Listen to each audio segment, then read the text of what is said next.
our clubs are the ones that make decisions on players that they want to have on their roster. They make that individually. They make that in the best interest of their team. And that's something that we as the NFL take pride in. I think if a team decides that Colin Kaepernick or any other player can help their team win, that's what they'll do.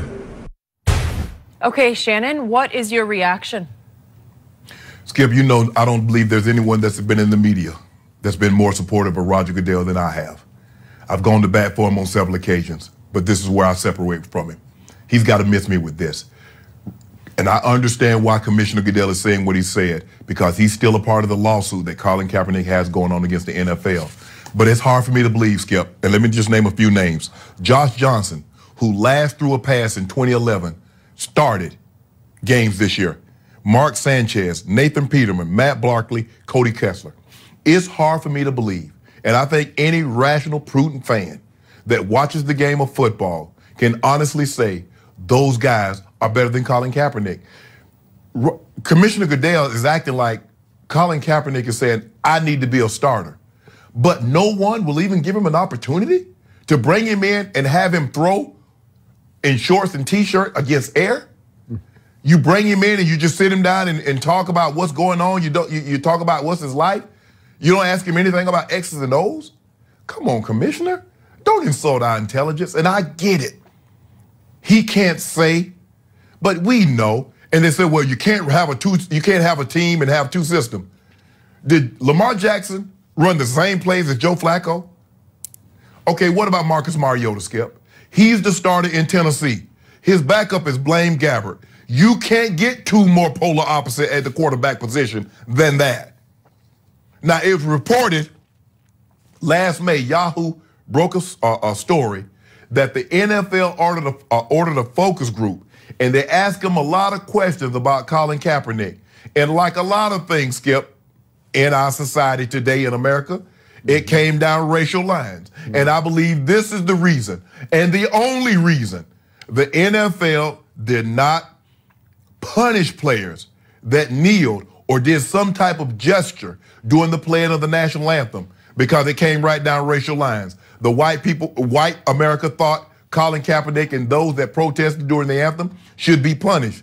The blacks and the minorities didn't think that. The Republicans thought that Colin Kaepernick and those like Colin should be punished. Democrats did not. The millennials thought Colin Kaepernick was well within his right. Baby boomers said, hell no.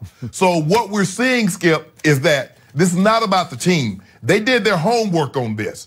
And I believe this is one of the main reasons that they stood pat. Because, you know, you keep hearing the commissioner and some of the owners, our fans.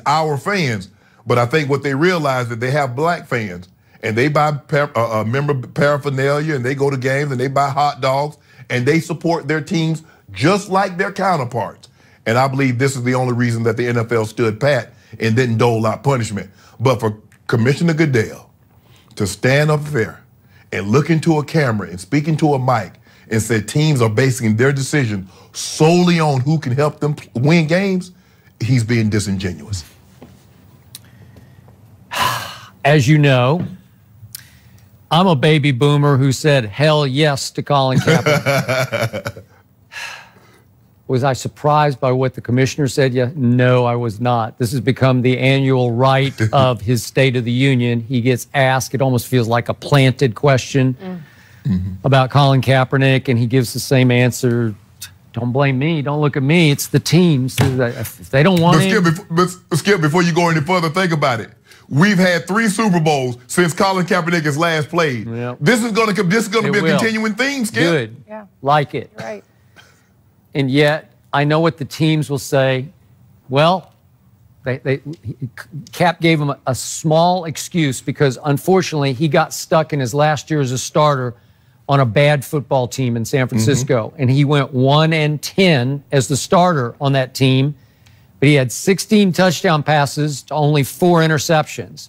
And I raved that year, 2016, it was our first year here on Undisputed, about the game he played at Miami.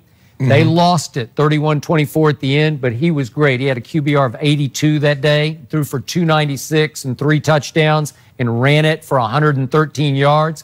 He looked like Colin Kaepernick to me. He looked like that guy who came one controversial pass from winning a Super Bowl. And obviously, to all your points you made with all those backup quarterbacks who got to start, it's pitiful what happened.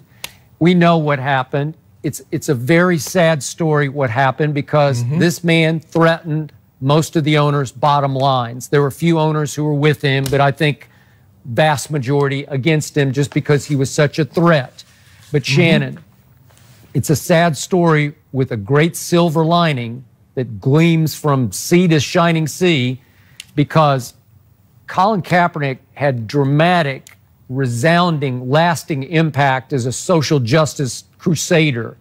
He became the face of a crucial movement in this country, and I will forever be grateful to him for sacrificing what the back end of his NFL career for that. Still had a very good NFL career, and he could have had another, I don't know, 6, 8. Heck, if Tom Brady's going to play until he's 45, Colin could have played until he was 35. I don't know, but again, it's just clear what happened, and his collusion suit against the NFL drags on and on and on, and it could drag on for infinity. Your skill for me is that, people are like, well, he was terrible in San Francisco. My question is, how many of Colin's teammates are still in San Francisco? How many of Colin's teammates are still in the NFL? They make it seem like Colin Kaepernick was the only bad player on that roster, and that's why they lost. There's a reason. They fired the head coach after 1 year. And a lot of those players, I can assure you, when Kyle Shanahan and John Lynch, the general manager, came in there, they cleaned that whole, just about that entire locker room out. So this notion that Colin Kaepernick, and I'm not saying Colin Kaepernick is Tom Brady, I'm not saying he's Warren Moon, I'm not saying he's Peyton Manning, but it's hard for me to believe with some of the quarterbacks. Nathan Peterman started games in the NFL.